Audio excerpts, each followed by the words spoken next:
Poema de Sofia de Mello. A minha vida é o mar, o abril a rua. O meu interior é uma atenção voltada para fora. E o meu viver escuta a frase que de coisa em coisa silabada grava no espaço e no tempo a sua escrita.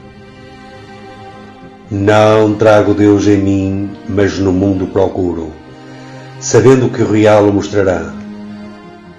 Não tenho explicações, olho e confronto, e por método é no meu pensamento.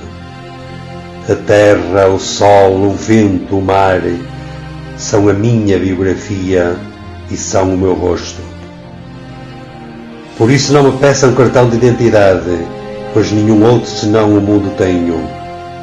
Não me peçam opiniões nem entrevistas, não me perguntem datas nem moradas, de tudo quanto vejo me acrescento. E a hora da minha morte aflora lentamente, cada dia preparada.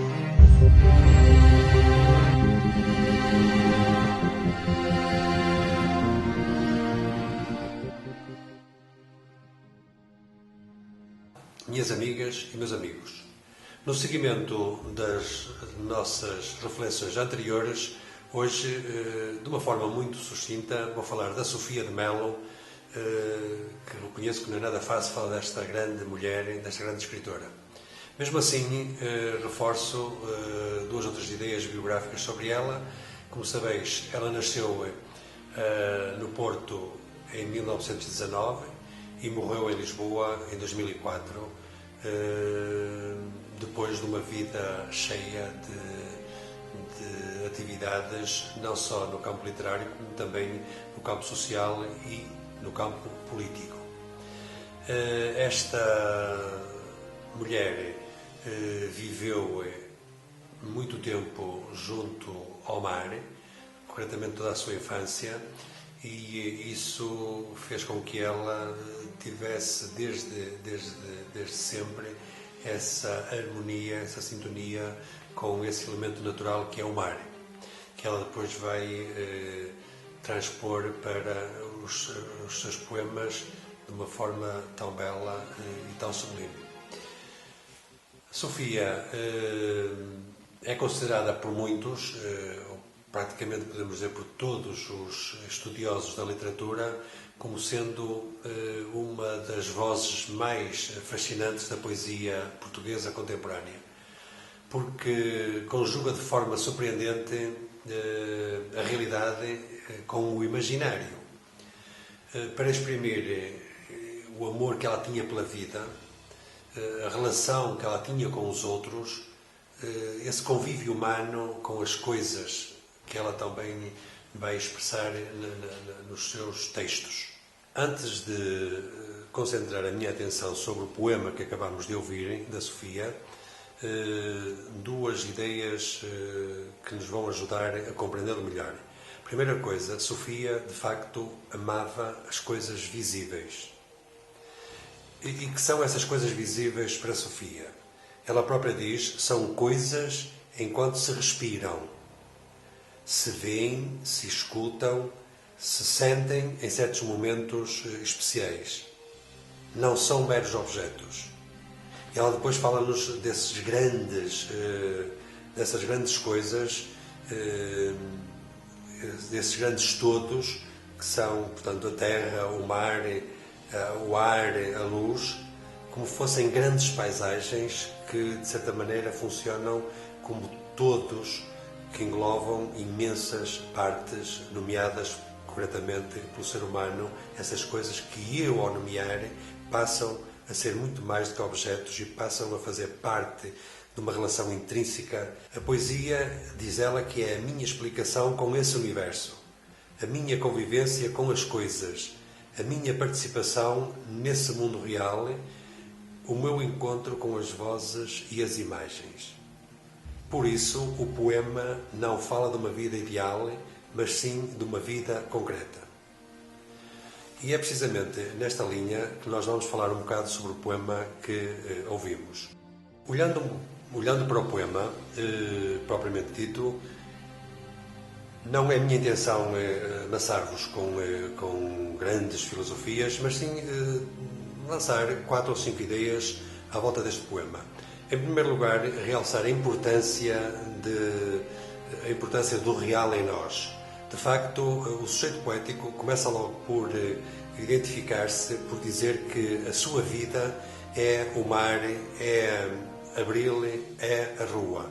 Nestas 3 metáforas podemos ver com uma certa clareza que por trás do mar está toda essa realidade belíssima, como que são as ondas, os peixes, os rochedos, o areal, o cor da água, o pôr do sol, os barcos, as marés, as tempestades, o perigo, a descoberta, o horizonte, a glória também.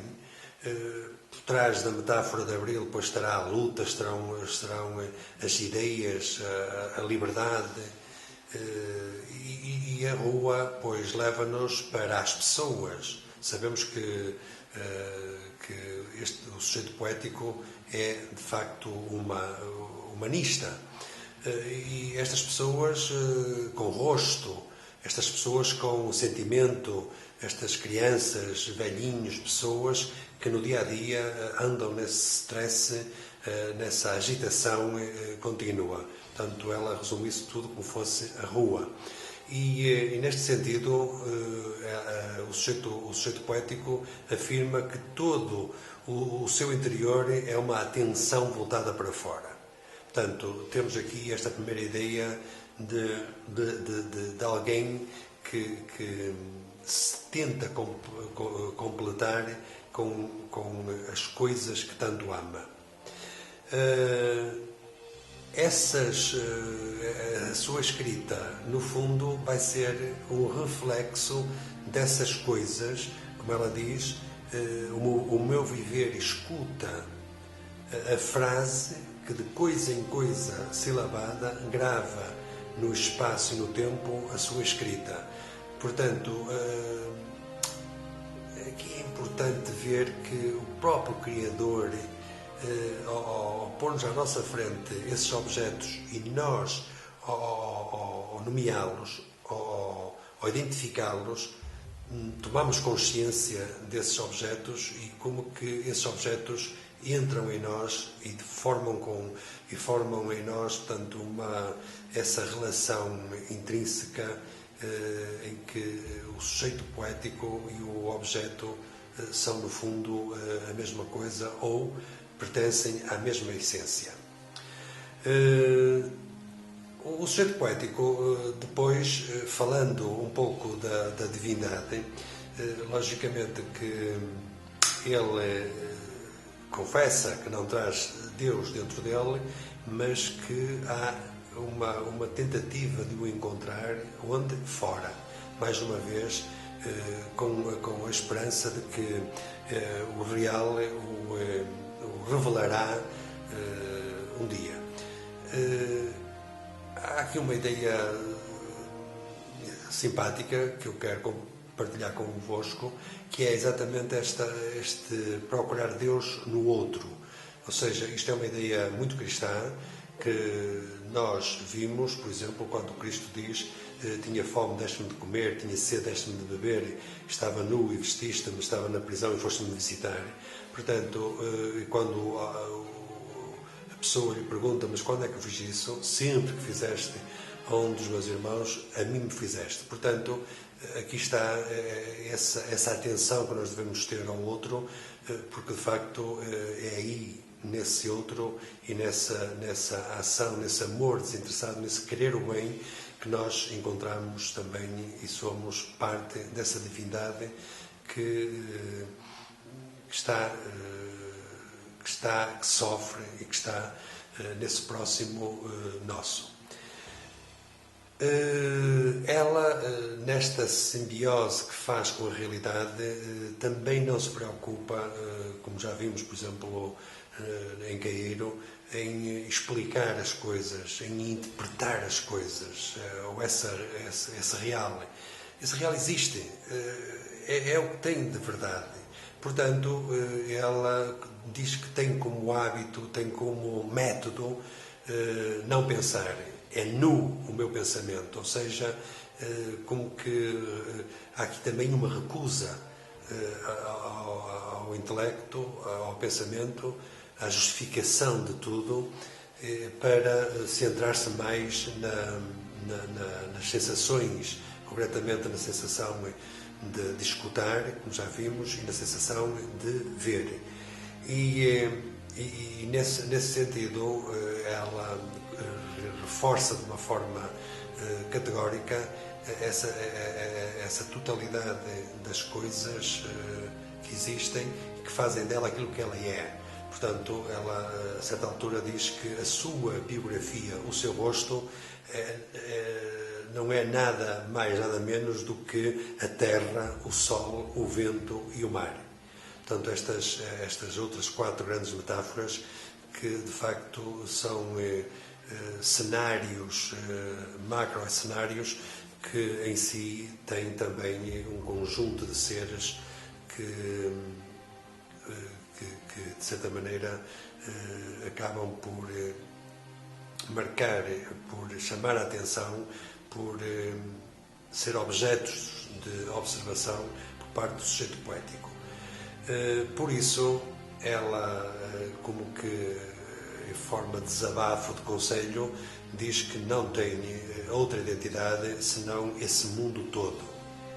E também nos preocupa muito com dar entrevistas, com dar-se a conhecer, porque de tudo quanto vê, ela se acrescenta. Ou seja, esta ideia de que realmente é através do real que ela se vai sentindo, vai construindo a sua própria existência, a sua própria vida.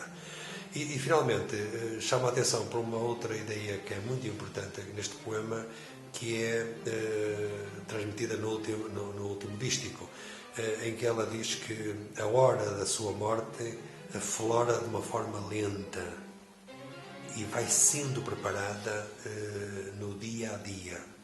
Isto acho que é uma ideia interessante, porque se nós vivermos em comunhão com esta natureza, facilmente verificamos que a morte faz parte desta existência. E a morte não tem que ser vista como um papão, como algo que nos amedronta, mas tem que ser vista como uma realidade natural, como um cair de uma folha, como um pôr de sol, como um rio que entra no mar.